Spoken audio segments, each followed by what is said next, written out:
many of you know that I really love Myrtle Fillmore. In fact, I love Myrtle Fillmore so much that I'm going to lobby for us to have our own Myrtle Talks instead of TED Talks, because I think Myrtle has so much to say, and we could say them how they relate to our lives in so many different ways. So that's what I'm going to be lobbying for. It's a joke.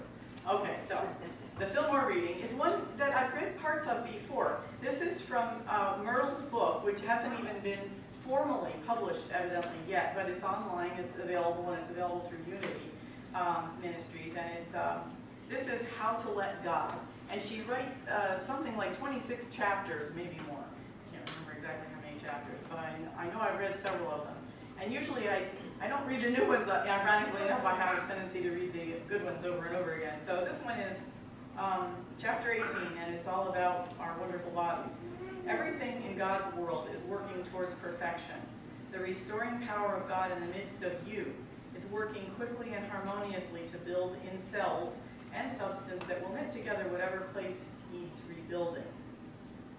When the harshness of others seems to crush you, you can send forth love, the power that not only blesses you, but goes forth to redeem the adverse conditions in the outer.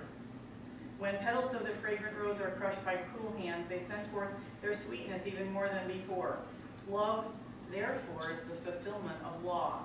That's from Romans 13:10. The law of God in your heart keeps you sweet always. And here's the bottom line, and this relates to everything we're doing today, and certainly it relates to gratitude. You may give up this very moment all resentment, all dread, and all questioning as to the future. For you are not obliged to continue living with the perfect use of all, without the perfect use of all your functions and organs and members. Like that, members. Okay. So this is Advent Sunday. This is December 8th, the second Sunday. And the word Advent, you know, I love words. The word Advent originates from the Latin word advenio, or advenio, which it's been a long time since I took Latin. That's the only thing I took, so I couldn't speak, French or anything else. Advent is the time when we focus on preparing for Christ coming into the world. And what I'm going to put forth is that, how does gratitude, you might ask, how does gratitude tie into all of this? But it's also about, not just about how does gratitude tie into all this, but it's our Advent, our own personal Advent, adventure, to Christmas, or the Christ within us. And it's our thought journey, our daily thought journey. This is for sure a complete thought journey. And that's what we're going on today. We're going to go on this thought journey, so that not only can we celebrate Advent, the coming of Christ, the Christ coming to our world, or the rebirth, or whatever you want to call it. Some religions call it the rebirth, some call it the second coming, the third, or whatever. And anyway, but I'm going to ask that we're going to all be participating today in looking at the Christ within each one of us. And it's a practical, I love that, Unity is all about being a practical Christianity and practical faith. And the reason that I made it kind of fun, and I put, well, hopefully it'll be fun anyway, I have these folders. And this isn't to be looked at as work, this is to be looked at as fun. So hopefully, these folders are for you to keep for the, forever if you want to. However, I don't throw file folders, I recycle them. But anyway, keep them. What they're for is, we have 3 things inside. What we're going to put on the outside is, you can put your names. I've put all these different markers on the outside, so you can mark up all different colors. You can change with your neighbors if you don't like the color of the marker. But anyway, put your name on it. And we're going to put several things in here that are going to help us on our journey to celebrate, for the celebration of the Christ within each one of us. So it's our coming. What? Yeah, it's our coming into the Christ consciousness. So each one of us. It's the rebirth of Christ and Christmas within each one of us. The Christ consciousness is a place of love. When I was trying to think of, okay, what is this journey really? Let's talk about this journey.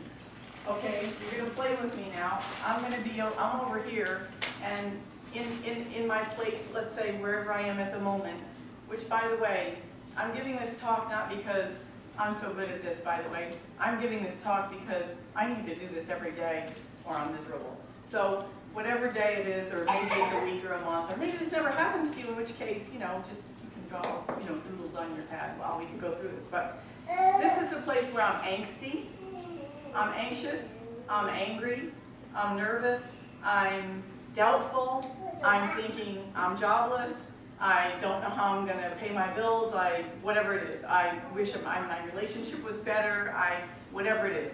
So this is over here on the left-hand side. Here's my journey.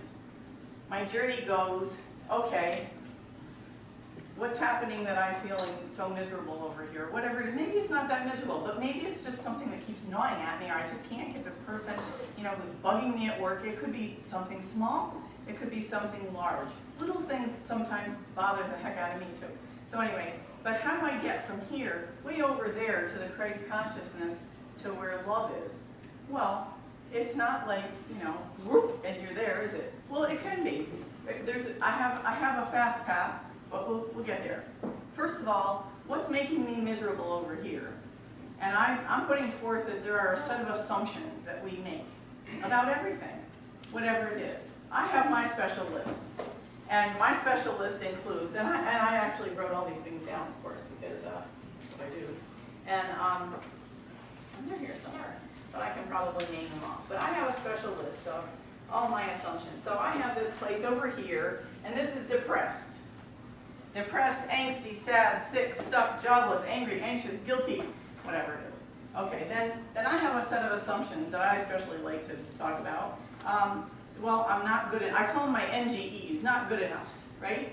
And none of you have them, I'm sure, but anyway, so when I was young and I wanted to do all these cool things with computers and everything, it was, you can't start your own consulting firm, you're too young. Okay, so that was then.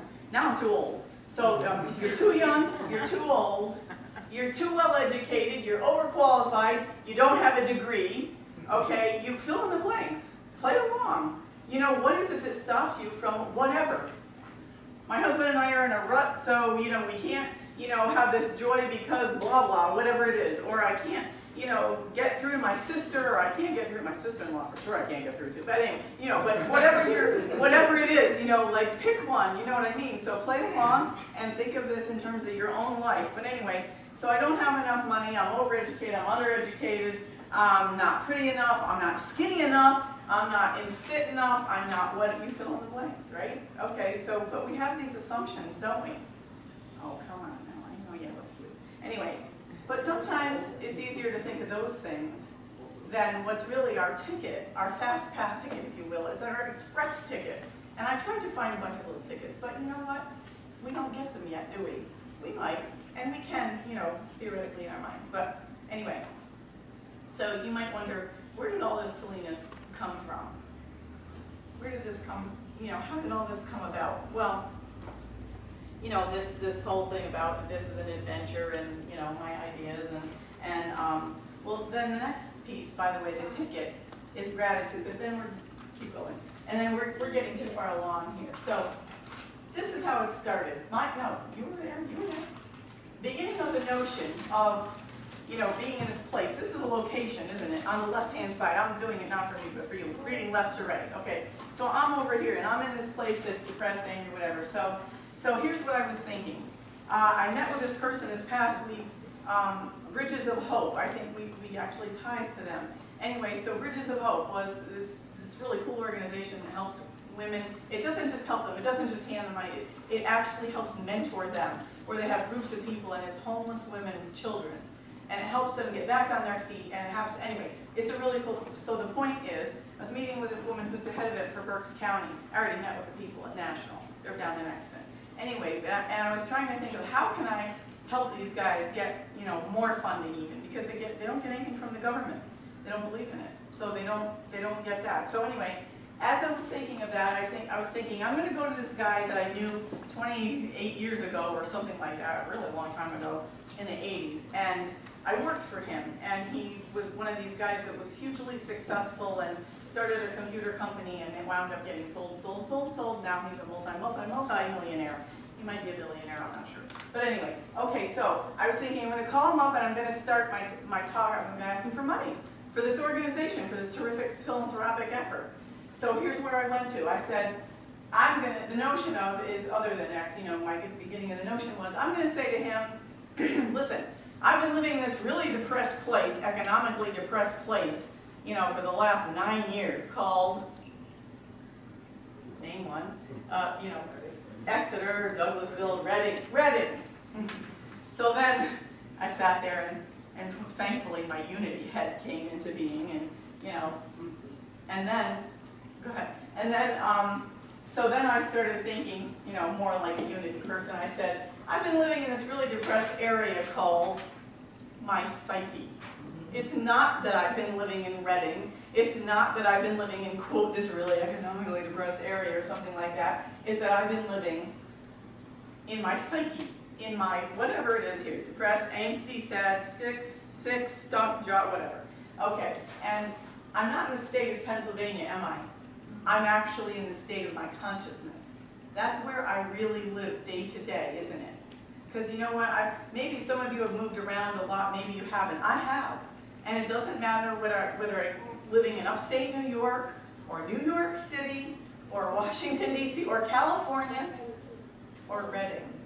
It doesn't matter. What really matters, it doesn't matter what state you're in, quote unquote, physically, geographically. What it means is, what state are you in your consciousness? Whoa, really? Yeah, really. Go ahead. So then, I kind of went from that to, all right, so how do I get from rumination to celebration, from angst to ah, from stuck to energized, you get the idea. And so then I started thinking, yeah, well, how do I get there? Because, I don't have any resources, I'm too old, I used to be too young, now I'm too old, and all these other things, right? And I'm not like, I don't have enough confidence to call this guy up after 30 years and say, hey, Mario, remember me? I work for you, and blah, blah, blah, and so all those things got in my way. However, then I started thinking about when I was sick. Because a lot of you know that I was, a few years ago, it's actually almost exactly 2 years ago, by the way, because it was, I was diagnosed actually in let's see, well, I went to the doctor in December, I guess, in January of 2000. February 14, 2011. 2011, thank you. In 2011, that was the formal diagnosis, but I knew ahead of time. Anyway, so what happened along the way? Well, I can't tell you why. I can't tell you if it was divine intervention. It wasn't because I know what I know today, and it wasn't even because I had a particularly grateful, thankful, or appreciative consciousness. Quite the opposite. I've been living, in a state of, and nothing is good enough, and nothing is, the way I want it to be, and I'm living up here in Pennsylvania, I don't know where, Pennsylvania, where I don't want to be, and blah, blah, blah, on and on, ad nauseum, literally. So I get sick. And it doesn't say that every single time we get sick it's, quote, our fault. Well, it may have some causality and all that sort of thing, but, so what happened with me was, I said to myself, how did I get from, there to there at the time? Because certainly I keep falling back. This is a cyclical thing. These folders, hopefully they'll be well worn and dog-eared, like a year from now. Anyway, but what I did was, I came up, I don't know why this happened, I just made up a list. I made up a list of, and it wasn't like things out in the world that I'm grateful for, but it just struck me that I sat down one night at my computer, and I was on my way to my very first chemotherapy session, I think. Anyway, I sat down at my computer, and I just started writing up a list of all the people that I was thankful for. And I just kept kind of going and going. I didn't number it at first, but then I numbered it, and guess what?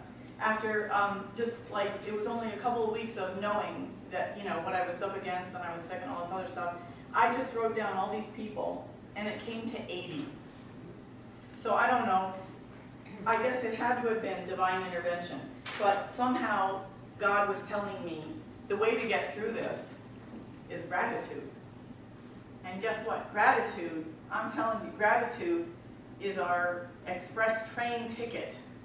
Now, I'm not saying it's not going to be bumpy, but this is our express train ticket to that Christ consciousness and to the love, to that state. Honestly, that's the only way. There's no way like other than that.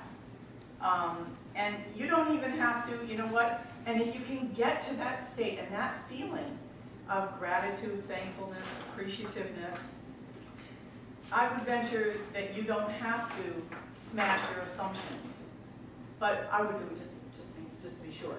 Now, here's, you want to keep going? Sure. So, well, okay, so let's go back just one, hang on a second. So, when Jesus said, okay, what's getting in the way? Assumptions. They're erroneous, they're negative, they're monkey mind, we all know that. Then, when Jesus said, though, oh, God, my Father, why have you forsaken me? Well, what about that? And what I realized was, I kept reading it and rereading it, and I actually marked every single chapter in the Bible, because I thought something was going to show me something new, and I especially decided to sort of not bother with the Old Testament too much. But anyway, so when I was reading these, different scriptures and all that, what I came to was, you know what? What came over and over was, that was an erroneous assumption. Jesus in unity, if we say he's our way shower, even he in his mortal form had this question, and he had this erroneous assumption, didn't he? He thought God had forsaken him. His father, he hadn't been forsaken. That was an erroneous assumption. And what does it say? I mean, I'm not saying Jesus thought life was supposed to be easy, but he thought that he'd been forsaken. He hadn't really been forsaken. This was something that he was going through, and you have to go back to the Zen sometimes. It is what it is. He had to go through this, presumably, whatever. He did go through this anyway, and look what it showed us. How to be compassionate. True forgiveness, right? Oh my gosh. I don't know if any of you have struggled with forgiveness, but since as long as I can remember, being 7 years old, whatever, 6, 5, going to church with my mom, I can remember saying to her, Mom, if that guy killed this other person, how do you forgive that person? I don't get it. And I still struggle with forgiveness because sometimes I don't get it.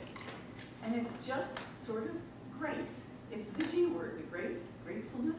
You know what is it? God, let God. Anyway, but, so, okay, now we'll go to the next one. So we're going to identify with them, that is, what's the antidote? In other words, what's the cure? What's the remedy? What's the whatever for these mistaken assumptions? Identify them, smash them, replace them with gratitudes. Okay, we're ahead of ourselves.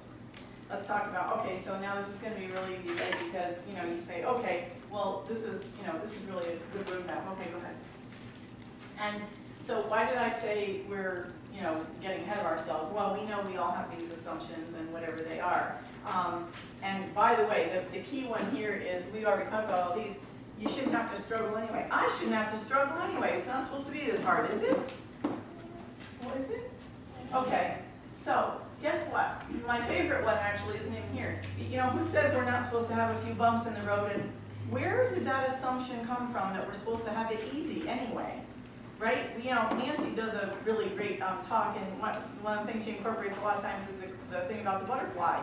If the butterfly didn't have to struggle to, with its wings and all that, well, I got news for you.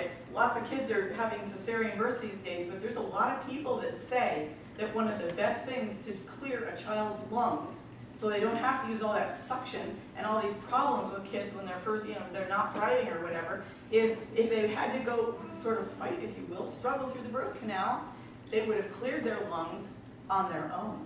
Nature is really brilliant, okay? There's lots of things like that. And a lot of it, and a lot of my, I guess, my first, sort of coming back to God in a lot of ways was when my daughter was born, when I was pregnant. I had struggled for years to quit smoking, and the minute I even thought that, there was a chance, I was going to get pregnant, I quit. No. And I just did it like that. I just quit. I don't know how to this day. Now that brings us up another thing. There's a thing in here that says I don't know. So we all have these I don't knows, right? We have negative assumptions. We have my gratitude list, and more about that in a minute. And then we have what I don't know. And the reason I put that in there is it's not an original thought, by the way. Most things aren't, but maybe it's just out there in the consciousness or something. It came, believe it or not, from Joel Osteen, because I was looking at this thing, and speaking of bumps in the road and all of that. So I'll go back to the idea of it's supposed to be easy, isn't it? Napoleon Hill wrote this book. Bob's been telling me about this. He was the one that was reading it, listening to it. Anyway, and this guy, this Thomas Edison associate wannabe, there was this guy, I don't know where he lived. Do you remember where he lived? I think he lived in Venice. Minnesota, way far away. This guy was determined that he wanted to work with Thomas Edison. He wanted to be an associate of his. He had no money, he had no formal education, he had no resources, nothing. He just decided he was absolutely going to do it. So if he had made all those assumptions and not moved, well, you know, we wouldn't have whatever we have now, which is what? Many of you have ever read it? No, it's the dictaphone. Because what he wound up helping, well, here's the trick. His bumpy road was he got on a freight train, couldn't afford a ticket to any other way. He got on a freight train and he traveled to Orange, New Jersey, or wherever it is, Morristown now, I think, where Edison's labs were, and then it became AT&T and all that jazz. Anyway, I've been there. But he traveled there, and he basically showed up at the door at this lab, at this big research lab, and he said to Edison, I really want to work for you. I want to be your associate. They were like, yeah, right. The guy, presumably he looked like a total bum, like filthy, smelly, anyway. So he went to work there. He was given a very menial position. And then he was working his way up. And what happened was, along the way, Edison discovered or created whatever, the dictaphone. Only guess what? Nobody wanted to sell it. Absolutely no one wanted to sell it. The reason they didn't want to sell it was because they thought, this thing is hideous. It's ugly, it's heavy, it's noisy, it's ugh. You know, it's like, who's going to buy this thing? This guy decided he could sell it. He made himself a millionaire. He got the rights to sell it from Edison. So, the road was bumpy, wasn't it? He had to get on a freight train. He had the chance that the guy would turn him away at the door, didn't he? He had, and when the guy said, yeah, sure, you can mop the floor, he could have said, that's not what I came here for. You know, it's not that he didn't struggle, is it? But I think it was really worth it. He did what he really wanted to do. Let's talk about FedEx for a second. This is one of my all-time favorites because there were years gone by when I used FedEx like all the time. And I just thought it was the coolest thing. And why didn't I think of this? Well, it turns out the guy that did think of it actually thought about it and wrote it up in a class. And he wrote it up as, I think it was a master's project or whatever, kind of like a thesis or something. Guess what he got? F. He flunked. His professor flunked him. He said, this is a terrible idea. This sucks. You know, go back and think of something else. So the guy left. He didn't think of something else. He went out and he followed his heart. He followed that desire. I have something to say about desires. Where do you think they come from? I believe God puts them in our hearts. Desire means of the Father. Of the Father. Thank you. See? And so then Starbucks. Let's talk about Starbucks for a minute. I wouldn't have any, listen, if this guy hadn't been so unaffected by getting turned down and nose and doors slammed in his face and people ridiculing him. This guy had this idea, he lived in New York City. He had this idea about importing, about using these importers who were all the way up in Seattle. He traveled across the country. He made his pitch. I can relate to this. I've done pitches before and stuff like that with the software stuff. Anyway, he traveled all the way across the country. He made his pitch to them, and they laughed him out of the room. And he went back to New York City, and he did whatever he was doing. I think he worked, you know, in the financial district or something. And then a couple years later, he went back again. And then they said no again. Slammed door.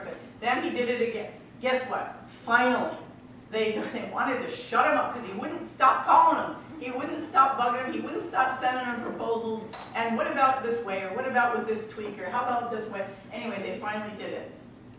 We have a Starbucks almost on every corner, don't we? Wow, think about that for a minute. Yeah, Jan, you know, they went 3 years that they just roasted the beans. They didn't even grind the coffee and make coffee. Yeah, isn't that funny? His partner decided to talk him into making the coffee. Yeah. And it's a success. It's cool, isn't it? Steve Jobs, well, NFC was, he did not finish college, and that's one of my favorites, as you can tell. Anyway, he was fired twice from his own company. Once, really, where they wouldn't even let him near the building. They actually had an order against it. Okay, so the Bill Gates, he didn't graduate either. He was really scorned. His father was a high-powered attorney and a businessman, and he was really scorned by his father. And lastly, but not leastly, Joel Osteen. He never went to seminary, and I actually looked at this. I happen to like Joel Osteen, actually. I mean, I don't believe everything he believes in, obviously, but I gotta give it to the guy. You know what? He was like this geeky, you know, kind of skinny, crooked teeth, whatever you want to call it. He didn't have confidence at all. He couldn't speak publicly, and his father died. And he wasn't planning to be a minister. He never went to seminary. He had absolutely no training for that, other than, well, maybe he did though. Think about this. He was sitting there with his dad year after year after year, listening and watching and all of that. And it actually did come through, didn't it? So nobody says it's not going to be bumpy. That's not the point. You know, recognizing the Christ within each one of us, or listening to that voice, the desires that we have, or whatever. And it doesn't have to be big. I don't want to be a Starbucks person. I'm not going to try to be Steve Jobs or anything. You know, maybe it's that you'd like to be happy in your retirement. Maybe you'd like to find something that's really unique, you know, whatever, in your relationship. Maybe you'd like to find a relationship. Maybe whatever it is, you know, maybe you'd like to just get a little more fit. Whatever it might be, it doesn't have to be big at all. I got news for you. Two and a half years ago, when I sat around my living room, sometimes my biggest desire was to be able to walk across the room without thinking.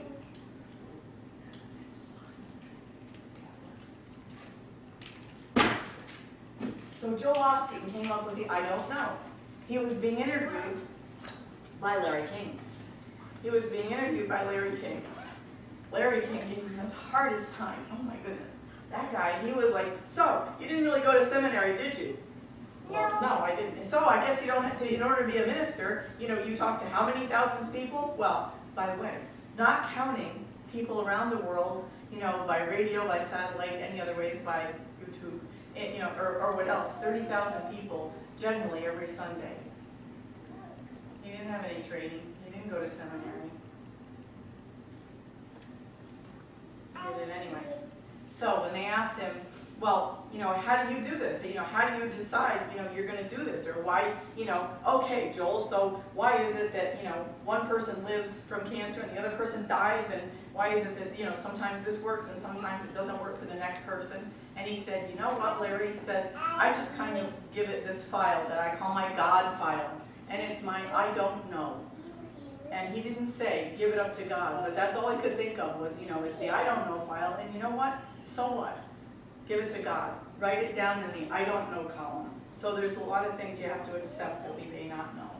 So the other thing is no pain, no gain. Who's ever heard of Brene Brown? She did this fabulous TED Talk on vulnerability and about achieving whatever it is that you want to achieve or whatever in closeness. Because she says it's all about what every one of us is trying to do is feel connected to other people. Is that connection. And that's what drives us actually. And so she says, you know, the first thing we have is a little baby in our arms, and this creature is so perfect, and this perfection, and all we say to ourselves is, how can we protect this child? No. And that's the last thing the kid needs, because she says, we humans, she's a researcher, by the way, sociologist, and she says, we are hardwired for struggle. Kids, babies, all of us, we are hardwired for struggle, because it actually does make us stronger. And I used to hate it. My mother used to say to me, well, just remember, whatever doesn't kill you makes you stronger. And I used to think, really, Mom? That's your encouragement here? Anyway, so, but if you think about it, it's actually good news. It's a really cool thing because, like, look at becoming fit. Well, I'm not very fit right now, but I was at one time. And here's what happened. Just as along the way, I didn't even know what was going on inside my body really exactly, but what was happening was whenever we want to strengthen a muscle, all right, so you just extrapolate from here, play with me here. When we want to strengthen something, it first has to break down. How interesting. And then I was thinking, well, maybe chemotherapy isn't so bad because it's maybe in a way, it's almost like nature. Because when a muscle wants to get stronger, longer, leaner, whatever you want to call it, or bigger, or more of them, it first has to be broken down.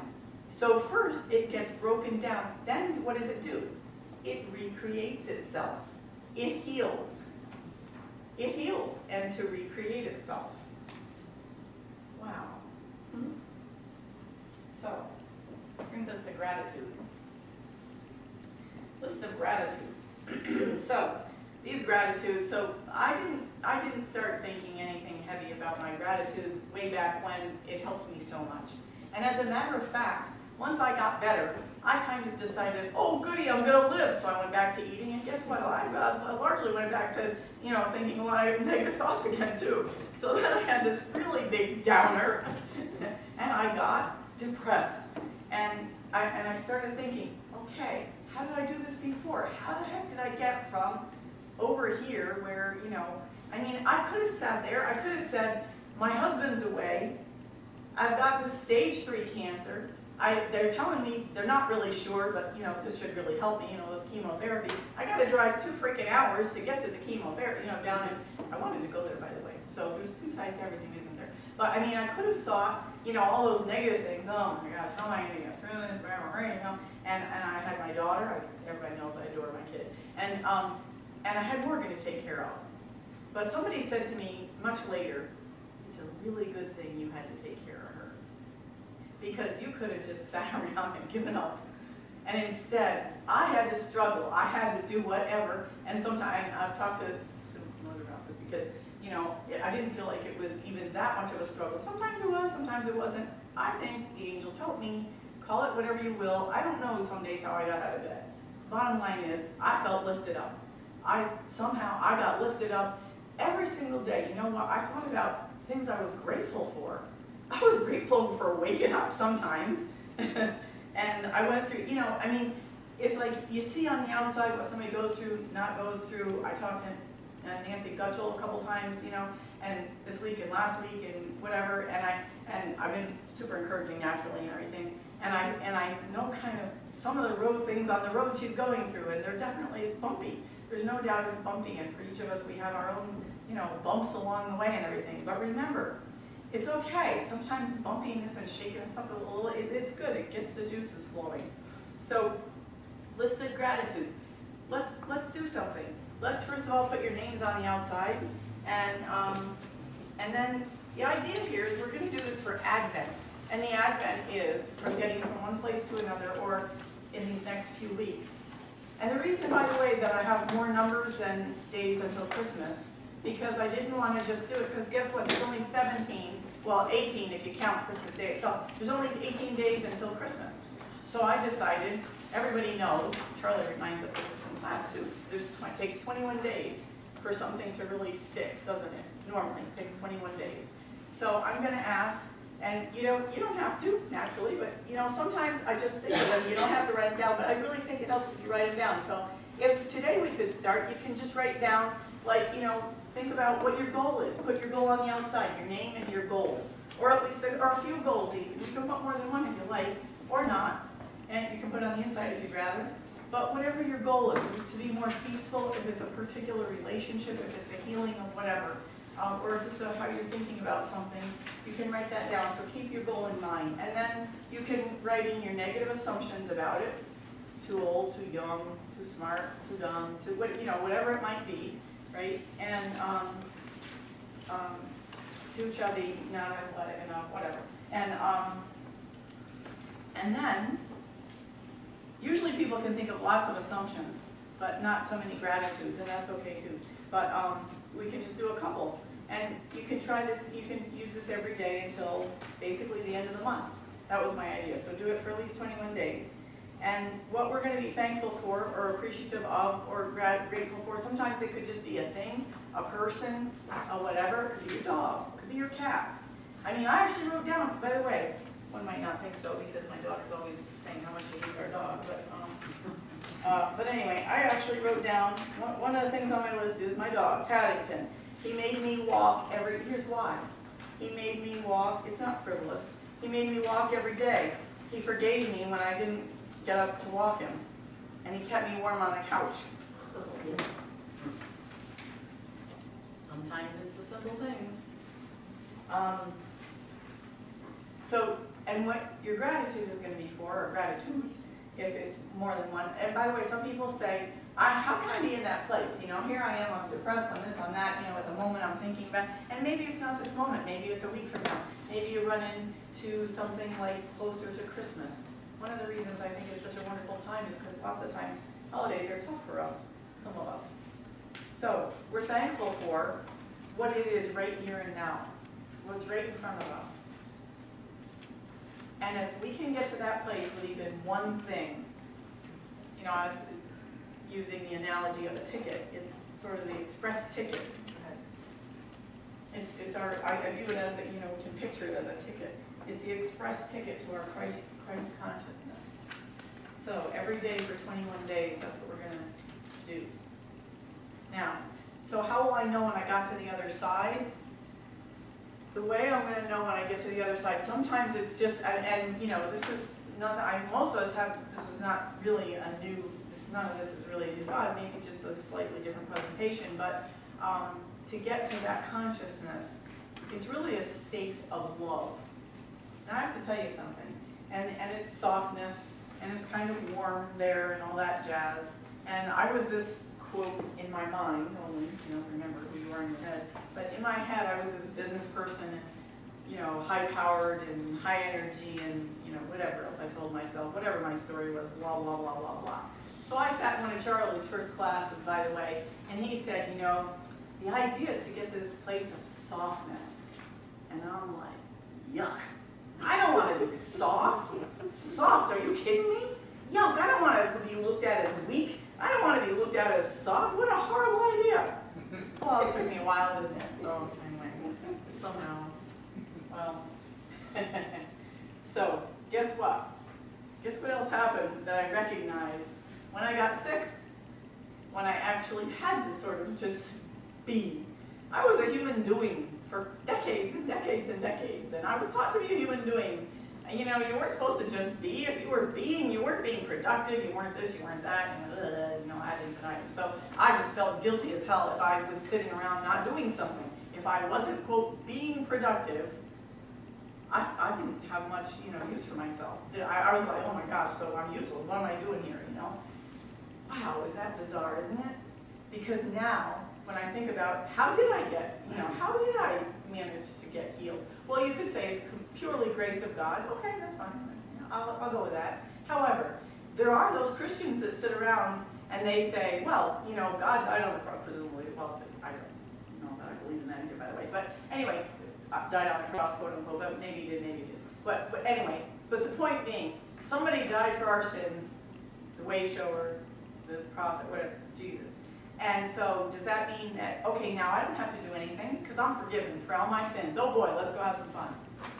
No, I don't think that's what it means at all. Because if you really look at a lot of the things that were written, it was all about him showing us. Listen to the words. Again, go back to some of the words. He's a way shower. He was here to show us how to kind of translate for us. Here's a really great way of living, right? And so that's really what it means to getting us to that Christ consciousness, to that place of love, and yet even to be soft and, you know, and to be, to get into that feeling. So sometimes it just feels like, relief. And sometimes it's just a little bit of forgiveness for someone. And generally your energy, you can feel an energy shift. You have more flow. And here's the thing, and I remember Nancy talked about this too one time, about when you get rid of that negativity and the angst and all of that, suddenly you can see more. Your vision is you can see, you have more peripheral vision, you're open to more things. There's a reason they call it that. I mean, you're open to more. And you can actually see more. You can see more of maybe the resources, you can see what maybe more is in front of you that's really there. And I'll call it letting God then, and let go, let God. Stay centered in love and behold Christ in each one of you. That's all I have. Merry Christmas. Next one. Do we have to bring our assignments back? No. No, they're strictly for you. You're not going to check to see that we I'm not going to check. But what I will do, I was, you know, and it was a suggestion, I am going to put up on the website, I'm going to ask Stephen to put up on the website some other forms. You know, so if you want to print off The some more. calendar one, what are we supposed to do with it? Oh, yes, and of course, and the calendar one. Well, the calendar one is because it's Advent, and this is the second. And because it takes 21 days, the idea is every day, so that you remind yourself that you did it, you know, you write down. And you don't have to write down your negative assumptions every day. You just know what they are anyhow. but, because it's an You just function. do something. You do something, Yeah. and you write down something in your gratitude list. That's the key. The gratitude list is the ticket, if you will. That's your ticket. And it is, it's like an express train. And don't expect it to be bumpy. And I have something else to tell you. Did you know, by the way, that there's a famous quote, Sue Hain knows this quote, by the way. And the famous quote is, buckle your seatbelts, it's going to be a bumpy night. And it's actually the most misquoted quote of all time. It's from the movie All About Eve. And it's about this, anyway, whatever. So, but the point is, she went to this party, and she has her nemesis there, and all these other people, and the bottom line is that the quote was, buckle your seatbelts, it's going to be a bumpy night. So you know what, but the point is, it's okay if it's bumpy. You got your seatbelt. You got your seatbelt. So what were we doing with the calendar? You're going to check off every single day, you know, between now and the very end of the month. You're just going to put a little check mark on it to check that you wrote down a gratitude. And if you didn't write it down, that you just thought about it. Just think of something even that you're grateful for. And it just really, really works. And I usually say one thing with every talk, and that is, because it was profound, I feel, what happened to me and my healing and all of that, and certainly the road along the way, the journey, if you will. But the journey, and remember, it's not like, okay, at the end of the month, we're all going to, you know, we can all throw them away and everything's going to be fine. This is a process. This is a journey. This is life's journey. Hopefully it won't end, you know, at the end of the month for any of us, but I mean, it's just a journey. So it's over and over. It's iterative. It's a cycle. It's the cycle of, you know, circle of life, if you will. So it's okay, and it's okay, but, you know, and if you think about it, like every single time, it might be a little different. It's like the first time it struck me that I had, you know, that, gee, being grateful was really working. Wow, how about that? I mean, it just kind of came about without a lot of thinking about it even. The second time when I realized I had gotten back into all those feelings of being really depressed and stuff, is I felt, and I feel compelled, Bob thinks I should write a book that's called about what to do after, you know, after you're healed. You know, it's like, okay, so now I'm not going to die, so now what? It's like, okay, I went through all that healing and blah, blah, blah, blah, you know, and wasn't that wonderful and everything, and so now what do I do? Because I can't go back. I can't go back to the way I was before. I'll never be exactly the same. And I certainly don't want to repeat the process of getting cancer again or whatever it is, but you know, if it happens, okay, it happens. And put it in the I don't know why pile or whatever it is, but you know, if it happens, well, okay, if it happens, I hope I'll live a long time. If I don't, that's okay too. There's a reason for it. And so it's not about blaming, ever. It's never about blaming yourself. It's getting to that place of forgiveness. Your only ticket is gratitude. Thanks. Jan, what's the website? The unityofreading.org. The Unity of Red. Unityofreading.org Unity is of where I'll Reading. put the form. Thank you. Now, there was a James Dillett Freeman. James Dillett Freeman is a Unity guy, and here's what came up for me about, you know, just a thought process. I happened to read this. This is called The Traveler. So if you look it up, or I'll put that up on the website too. Never mind. There's a whole. It's a really long poem, but he wrote The Traveler. But I'm just going to read you the very ending, sort of the ending verse. He says, at the very end, he says, I thank you for the faith that frees, the love that knows it cannot lose its own, the love that looking through the shadows sees, that you and he and I are ever one. So we get to feel the oneness. Okay, thank you, Jen. We have music written down here. What are we singing next? This is Looking Through the Eyes of Love, and I'll put the music on. Oh, and is that in the? Nope, it's just up Up there. there. Hopefully we can see it. Okay. We can all move up if we need to.